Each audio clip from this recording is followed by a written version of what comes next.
बिस्मिल्लाहिर्रहमानिर्रहीम। अस्सलाम वालेकुम। आज 26 फरवरी है और दिन है इतवार का। कल का दिन अहम है। कल 27 फरवरी है और कल 11 बजे सुप्रीम कोर्ट ऑफ पाकिस्तान 11 साढ़े 11 बजे सुप्रीम कोर्ट ऑफ पाकिस्तान मामला टेकअप करेगी 90 रोज़ में इलेक्शन का। जुमेरात को पहली समाअत हुई थी, जुमे को दूसरी समाअत हुई थी। अभी तक रिटर्न ऑर्डर नहीं आया, लेकिन जो नून लीग है, PDM है, उन्होंने एक और दरख्वास्त कल जमा कराई थी जिसमें उन्होंने कहा था कि फुल कोर्ट जो है वो तश्कील दी जाए, तमाम जजेस बैठकर सुने, -2 2 जजेस ना बैठें, बाकी 13 जजेस बैठें। मैं आपको बता देता हूं कि कौन से 15 जजेस हैं इस वक्त सुप्रीम कोर्ट में, कौन से 9 इस बेंच में हैं और कौन से इस बेंच में शामिल नहीं हैं।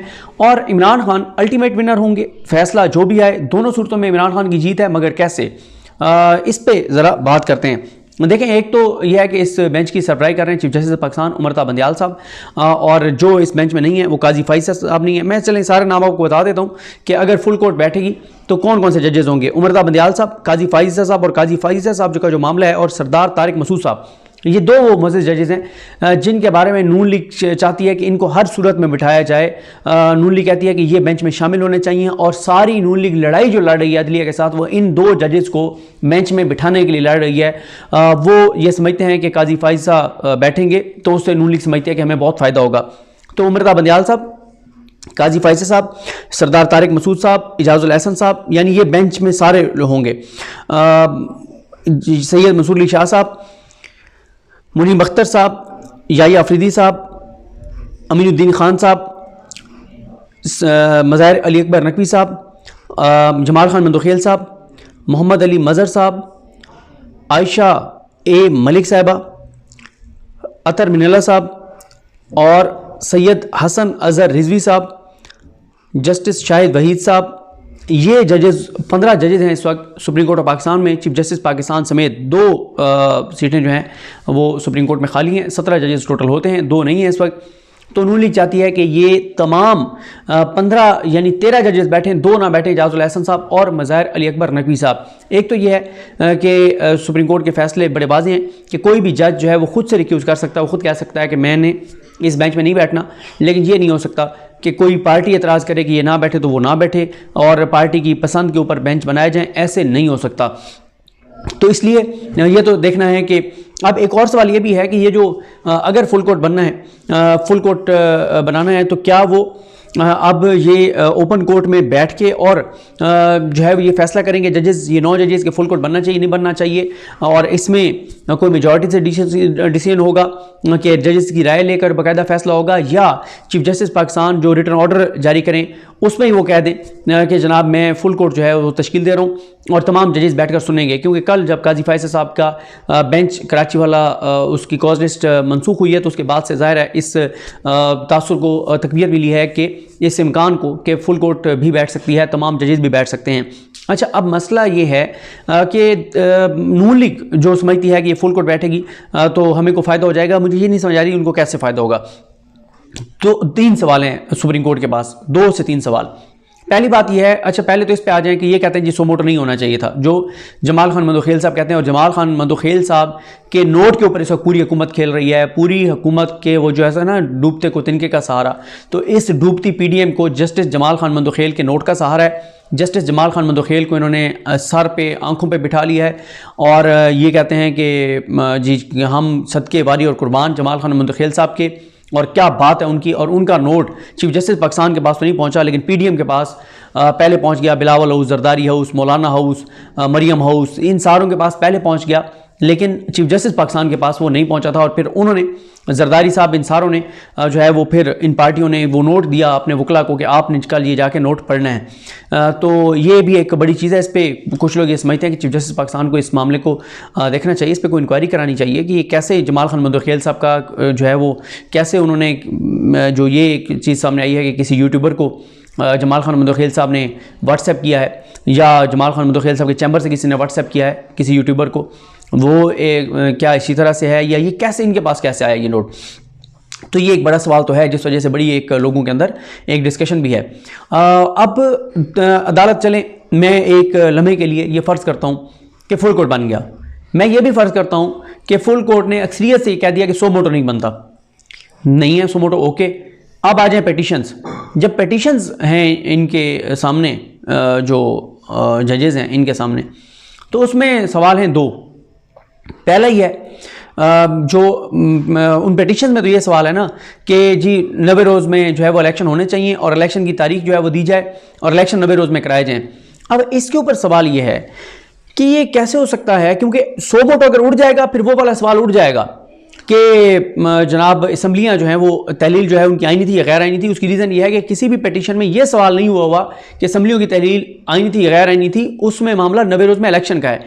और अगर ये 100 वोट बरकरार भी रहता है तो पहले चलें 100 वोट बरकरार पे बात कर लेते हैं। अगर 100 वोट बरकरार रहता है और पहला सवाल जो है वो होगा कि 100 वोट हो सकता था या नहीं हो सकता था, उसमें अगर ये हो जाता कि हो सकता था, फिर अगला सवाल ये होगा कि जो आईनी असम्बलियों की तहलील है वो आईनी थी या गैर आईनी थी। अगर अदालत अक्सरियत से कह देती है कि वो गैर आईनी थी और वो असम्बलियों को रिस्टोर कर देते हैं तो अल्टीमेट विनर तो फिर इमरान खान है। केपीके में और पंजाब में इमरान खान की असम्बलियां बहाल हो जाएंगी और जितने ये जो सारा कुछ ये जो कर रहे हैं इस वक्त मोहसिन नकवी और उधर निगरान हुकूमत जो कुछ कर रही है केपीके में, वो सारा कुछ खत्म हो जाएगा। दोबारा उधर परवेज लाई वज़ीर आला पंजाब आ जाएंगे, इधर महमूद खान आ जाएंगे, काबीना आ जाएगी, फंड्स आ जाएंगे।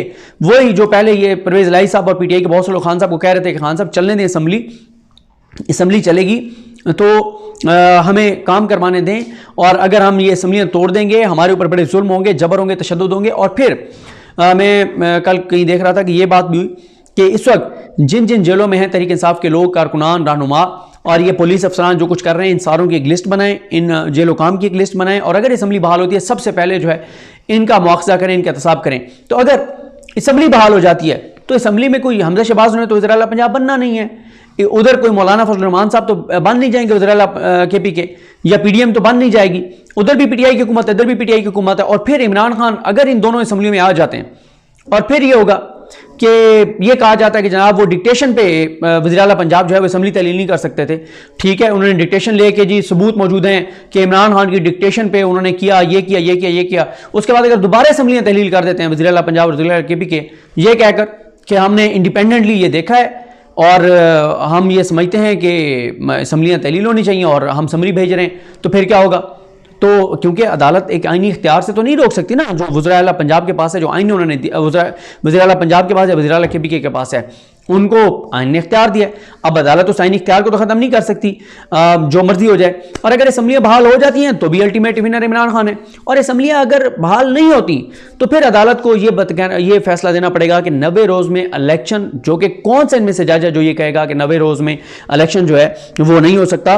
और अगर 90 रोज़ में इलेक्शन अदालत कराने का हुक्म देती है और कहती है कि जी इलेक्शन की तारीख गवर्नर ने देनी है, और गवर्नर को हम डायरेक्शन दे रहे हैं कि वो 24 घंटे के अंदर अंदर तारीख दे, और इलेक्शन कमीशन को कहते हैं कि वो फौरी तौर पे शेड्यूल उसके बाद जारी करे और जो चीज़ें वो करे, तो फिर भी विनर इमरान खान है। तो मुझे ये नहीं समझ आ रही कि अगर फुल कोर्ट बन भी जाता है तो फिर कैसे जो है वो इस चीज़ को रोका जाएगा और इलेक्शन को रोका जाएगा। और ये जो सारे चाह रहे हैं, इस्टेब्लिशमेंट चाह रही है, पीडीएम चाह रही है, मीडिया को साथ मिला के, तमाम जमातों को साथ मिला के, इलेक्शन कमीशन को साथ मिला के, सबको साथ मिला के, और जैसे लाहौर एक से लंबी लंबी तारीखें हैं और वो सारी चीज़ें सब कुछ मिला के जो चाह रहे थे कि इलेक्शन जो है वो वक्त गुजर जाए, डिले हो जाए। तो ये सुप्रीम कोर्ट के मोअज़्ज़ज़ जजेस में से कौन सा वो जज होगा जो ये कहेगा कि जनाब हम ये समझते हैं कि 90 दिन में इलेक्शन नहीं होना चाहिए, और जो पीडीएम कह रही है कि जी इलेक्शन नहीं होना चाहिए, वो बिल्कुल ठीक कह रहे हैं, इलेक्शन नहीं होना चाहिए। क्योंकि पता क्या, ये जो सुप्रीम कोर्ट में जजेस बैठे हैं उनको नहीं पता, जजेस को छोड़ें, सुप्रीम कोर्ट में जो अदालती एहलकार हैं,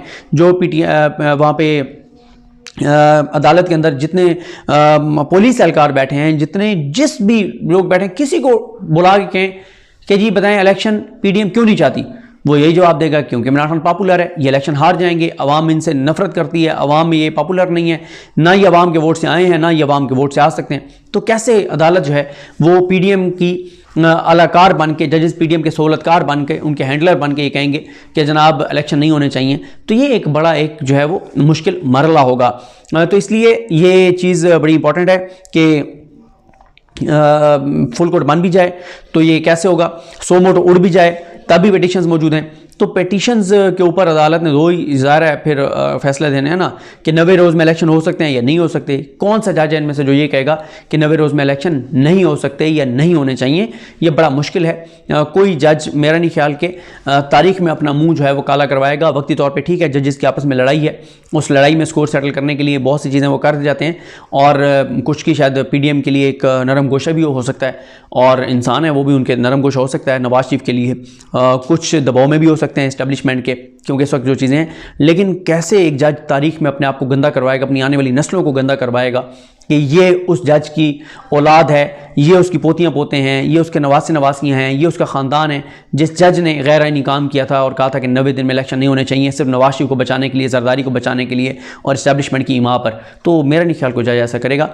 तो देखते हैं चीज़ें किस तरह आगे बढ़ती हैं। लेकिन ये मैंने जजेस के आपको नाम बताए हैं और मैंने आपको बता दिया है कि 90 रोज़ में इलेक्शन होते हैं तो भी विनर इमरान खान है, अगर असम्बली बहाल होती है तो भी विनर इमरान खान है, और अगर असम्बली बहाल हो जाती है तो उसके बाद फिर असम्बली जो है वो वज़ीर आला तहलील कर सकते हैं, जो भी अदालत क्राइटेरिया तय करेगी उसके ऊपर, क्योंकि अदालत आईनी इख्तियार वज़ीर आला का जो है वो नहीं ले सकती। ये ज़रूर कह सकती है कि जनाब वो ये चीज़ नहीं हुई, ये ऐसे नहीं हुई, ये उन्होंने इंडिपेंडेंट माइंड अप्लाई नहीं किया, ये चीज़ें तो हो सकती हैं, लेकिन ये नहीं हो सकता कि अदालत ये कह दे कि हम इस आइनी इख्तियार को ख़त्म कर रहे हैं, मनसूख कर रहे हैं, मुअत्तल कर रहे हैं। ये नहीं हो सकता।